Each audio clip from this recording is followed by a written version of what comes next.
Un témoignage maintenant, le témoignage rare et poignant, vous allez l'entendre, d'une mère. Au printemps dernier, elle a vu son fils changer. Il a été endoctriné, recruté entre guillemets par des islamistes radicaux. Dans la foulée, à 19 ans seulement, il est parti en Syrie. Elle vient d'être informée de sa mort. Chaque année, des dizaines, peut-être même des centaines de Français et de Belges sont ainsi enlevés en quelque sorte à leur famille. Voici ce récit exclusif. Il est recueilli par François Baudonnet et Hervé Verloès à Bruxelles. C'est la dernière photo de son fils. Karim avait 19 ans. Il se battait en Syrie depuis l'été dernier. Ce dimanche, sa mère a reçu l'appel téléphonique dont elle avait si peur.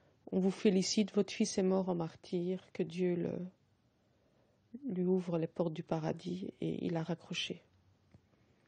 Le jeune homme avait beaucoup de projets. Il voulait devenir plombier et subitement, au printemps dernier, il a changé du tout au tout. Il me disait, maman, arrête de travailler parce que tu n'es pas libre de prier à l'heure. Il disait à sa sœur qui a 8 ans maintenant, ne t'habille pas comme ça, mais quelque chose de plus long. Il y a 12 ans, tu verras, tu mettras le niqab. Il commençait à différencier le mécréant du non mécréant. Et il me disait toujours, maman, on doit vraiment quitter ce pays parce qu'on va à notre perte. La démocratie, c'est pas bien, c'est haram, c'est péché. Karim venait tout juste de rencontrer cet homme, un Belge converti à l'islam. Membre d'un groupuscule radical, il milite pour l'instauration dans le royaume de la charia, la loi islamique. On ne peut pas être musulman et démocrate, il faut choisir. Soit on choisit la démocratie, soit on choisit la charia.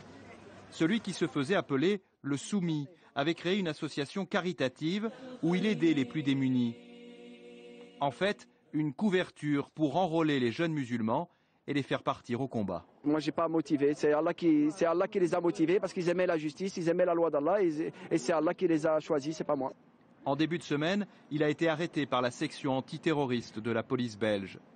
La mère du jeune homme tué en Syrie avait porté plainte contre lui pour incitation au meurtre et au suicide. C'est quelqu'un qui a énormément de sang sur les mains. J'estime qu'envoyer des jeunes là-bas, ignorants, sans aucune formation militaire, des jeunes entre 15 et 25 ans, les envoyer là-bas, c'est les envoyer d'abord pour tuer, parce qu'on leur demande de tuer, et pour mourir. Je me dis, on a élevé notre enfant 19 ans et quelqu'un en 2 mois nous l'a kidnappé, nous l'a pris. Alors a-t-elle commis des fautes dans l'éducation de son fils? Elle pense que non, mais que les islamistes ont été les plus forts. Pour nos jeunes, la religion musulmane, c'est une religion de joie, de paix, de fête. Et des gens comme Jean-Louis Le Soumis remettent tout ça en question. Pour eux, comme il le dit, l'islam n'est pas que amour et paix. L'islam est justice. Mais justice par rapport à quoi? Un homme ne peut pas se prétendre être le juge et exécuter quelqu'un à tort et à travers. Cette mère aura du mal à faire son deuil, loin du corps de son fils, inhumé à la hâte, quelque part, dans la région de Damas.